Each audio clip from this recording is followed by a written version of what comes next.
Ne crains point, petit troupeau, car votre Père a trouvé bon de vous donner le royaume. Luc 12, 32. Nous recevons une nouvelle nature, c'est la troisième chose nouvelle, lesquelles nous assurent de sa part les plus grandes et les plus précieuses promesses, afin que par elles vous deveniez participants de la nature divine, en fuyant la corruption qui existe dans le monde, par la convoitise. 2 Pierre 1,4. Dieu nous donne une nature divine, sainte et pure, parce que notre nature pécheresse ne peut pas être améliorée par l'effort humain. Lorsque nous acceptons le Seigneur Jésus-Christ comme notre Sauveur, nous entrons dans une septuple participation. Premièrement, en acceptant le Seigneur Jésus-Christ comme notre Sauveur, nous participons au Saint-Esprit. Deuxièmement, nous devenons participants de la sainteté de Dieu.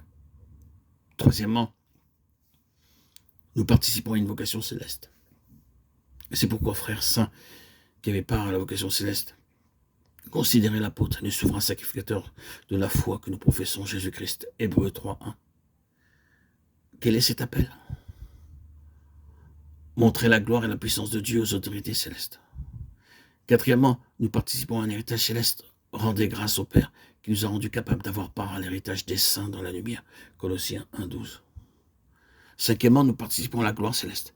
Voici les exhortations que j'adresse aux anciens qui sont parmi vous, moi, anciens comme eux, témoins des souffrances de Christ et participants de la gloire qui doit être manifestée.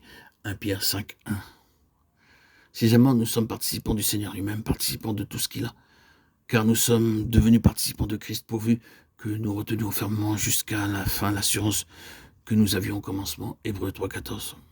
Et septièmement, nous devenons participants de la nature divine. Nous entrons dans cette septuple participation spirituelle en acceptant Christ. En ce temps-là, Jésus prit la parole et dit : « Je te loue, Père, Seigneur du ciel et de la terre, de ce que tu as caché ces choses aux sages et aux intelligents, et de ce que tu les as révélées aux enfants. » Matthieu 11:25. Les 3 premières choses de ces 8 choses nouvelles sont un cœur nouveau, une nouvelle conscience et une nouvelle nature. Quatrièmement, nous recevons une nouvelle sagesse.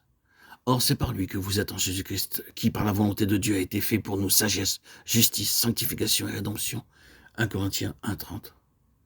Nous recevons une sagesse céleste pour comprendre les mystères célestes. Les choses célestes ne peuvent être connues que par une sagesse céleste. Mais l'homme naturel ne reçoit pas les choses de l'Esprit de Dieu, car elles sont une folie pour lui, et il ne peut les connaître, parce que c'est spirituellement qu'on en juge. 1 Corinthiens 2:14. Cinquièmement, nous avons un nouveau cantique dans notre bouche. Il m'a retiré de la fosse de destruction du fond de la boue, et il a dressé mes pieds sur le roc, il a affermi mes pas.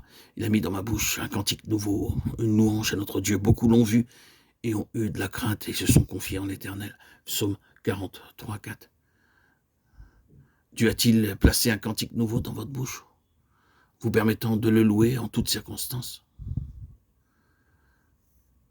La 6e chose nouvelle est une nouvelle beauté, une beauté qui ne vient pas de ce que nous portons, des vêtements mondains. L'Écriture dit : « Il m'a revêtu des vêtements du salut, il m'a couvert du manteau de la délivrance, et ceux-ci deviennent de plus en plus resplendissants. Essayez-les, et votre visage resplendira de la gloire de Dieu.